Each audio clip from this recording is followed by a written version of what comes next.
औज़ुबिल्लाहिमिनश्शैतानिर्रजीम बिस्मिल्लाहिर्रहमानिर्रहीम। मुझे पूरी उम्मीद है आप सब लोग ठीक से होंगे। अल्लाह पाक हम सबको कुरान पढ़ने की तौफ़ीक अता फ़रमाए और हमें इस पे कायम रखे, पढ़ाने में भी और पढ़ने में भी। तो मुझसे किसी ने पूछा था कि ये वाली किताब कहाँ से अप्रोच कर सकते हैं, तो इसका PDF का लिंक मैं अपने डिस्क्रिप्शन में दे दूँगी, वेबसाइट का भी और डायरेक्ट डाउनलोड का भी। आप जिससे चाहिएगा आसानी से आपको डाउनलोड हो जाएगी। और फिर भी अगर कोई प्रॉब्लम आए तो आप मुझसे कॉन्टेक्ट कर सकते हैं कमेंट के थ्रू। तो चलते हैं आज हमारे कुरान पाक की तरफ। अल्लाह पाक हमसे जितनी भी गलतियाँ हुई हैं हमारी माफ़ फरमाए, आपकी गलतियाँ माफ़ फरमाए, पढ़ने में पढ़ाने में जो गलतियाँ अल्लाह पाक वो माफ़ फरमाए और उनको दुरुस्त फरमाए और हमें रुजू करने की तौफ़ीक अता फ़रमाए अपनी गलतियों पर। तो चलते हैं औज़ुबिल्लाहिमिनश्शैतानिर्रजीम बिस्मिल्लाहिर्रहमानिर्रहीम। ये है पारा नंबर 25, सूरा नंबर है ये 43 और इसकी आयत हम पढ़ने लगे हैं आज 46। और हमने मूसा अलैहिस्सलाम को अपनी निशानियां देकर फ़िरौन और इसके उमरा के पास भेजा। तो मूसा अलैहिस्सलाम ने जाकर कहा कि मैं तमाम जहानों के रब का रसूल हूँ। बस जब वो हमारी निशानियां लेकर इनके पास आए तो वो बेसाख्ता इन पर हंसने लगे। यानी हज़रत मूसा अलैहिस्सलाम जब निशानियां लेकर आए तो फ़िरौन और उसके दरबारी बेसाख्ता हंसने लगे और हम इन्हें जो निशानी दिखाते थे वो दूसरी से बढ़ चढ़ी होती थी। यानी कि एक जो निशानी होती थी, जो मोजज़ा हज़रत मूसा अलैहिस्सलाम को दिया जाता था, जो पीछे वाला मोजज़ा होता था, आगे वाला मोजज़ा उससे भी ज़्यादा अच्छा होता था। और हमने इन्हें अजाब में पकड़ा ताकि वो बाज आ जाएं। और उन्होंने कहा ए जादूगर। अच्छा, उन्होंने हज़रत मूसा अलैहिस्सलाम को कहा ए जादूगर। वो क्यों कहा कि अब देखिए हज़रत सुलेमान का जो दौर था वहाँ पे जादू कितना आम था, यानी कि हर बच्चा जादू जानता था। लेकिन जब हज़रत मूसा अलैहिस्सलाम का दौर आया ना, उस दौर में कोई जादू को इतना पहचानता नहीं था, तो जानता नहीं था। हो सकता है उन्होंने एक इज्जत के तौर पे कहा हो, क्योंकि देखिए अगर किसी गांव में या किसी शहर में डॉक्टरों की कमी आ जाए, ठीक है, डॉक्टर या हकीम की कमी आ जाए, तो जो एक या दो डॉक्टर्स होंगे ना या हकीम होंगे उनकी इज्जत बड़ी होगी।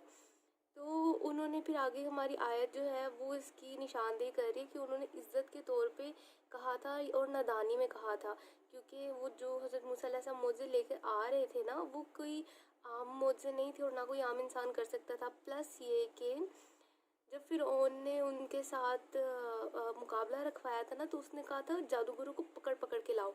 अगर वहाँ पे जादू इतना आम होता ना तो उसको ये कहने की ज़रूरत ना पड़ती कि पकड़ के जादूगर को बुलाओ ताकि मैं उनको इनाम दूंगा। वहीं दरबार में से ही 4-5 जादूगर निकल आते। लेकिन उस टाइम पे हज़रत मूसा के दौर में जादू का रिवाज नहीं था। हमारे लिए अपने रब से इसकी दुआ कर जिसका इसने तुझसे वादा कर रखा है, यकीन मान हम राह पर लग जाएंगे। अच्छा, जब भी उनको अजाब आता था तो फिर हज़रत मूसा अलैहिस्सलाम से आके कहते थे कि जी इसको हटा दें तो हम फिर नेक बन जाएंगे। ये आए तो मेरे ख्याल से हम सबका हाल है।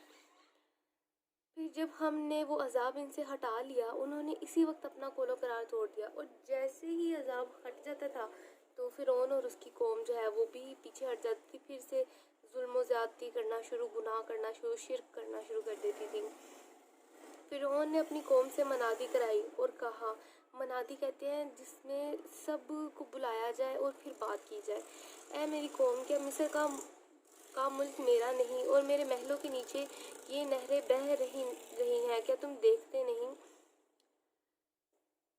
बल्कि मैं बेहतर हूँ बनिस्बत इसके जो बेतुकीर है और साफ बोल भी नहीं सकता। जो साफ बोल भी नहीं सकता है ना, ये उन्होंने मूसा अलैहिस्सलाम के बारे में कहा है, क्योंकि मूसा अलैहिस्सलाम थोड़े से तोतले थे, वो इसलिए वो भी ऐसा कहा जाता है कि फ़िरऔन ने ना जब उनको जब ना हज़रत आसिया ने उनको लेके आई थी ना, तो फिर उन्होंने उनको चेक करने के लिए एक तरफ कोयले और एक तरफ हीरे रख लिए थे। तो उन्होंने कोयला मुंह में उठा के रख लिया था। ये वाक़या इंशाल्लाह मैं आपको डिटेल से किसी और दिन सुनाऊंगी। तो इसलिए वो ठीक से बोल नहीं सकते थे। तो मूसा हज़रत मूसा को फिर जो है वो ये कह रहा है कि ये तो ठीक से बोल भी नहीं सकता, मैं इससे ज़्यादा बेहतर हूँ। वही बात आ गई ना कि कुफार मक्का वाली भी कि हमें पैगंबर क्यों नहीं बनाया, नबी सल्लल्लाहु अलैहि वसल्लम को पैगंबर कैसे बना दिया।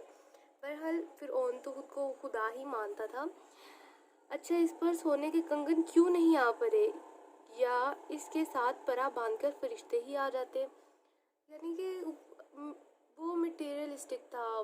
جیسے کہ آج کل کے کافی زیادہ لوگ ہوتے ہیں کہ جس کے پاس پیسہ ہے اس کی عزت ہے، اور جس کے پاس پیسہ نہیں ہے اس کی عزت نہیں ہے. تو عزت کو پیسے سے تولنا بہت بڑی بیوقوفی ہے.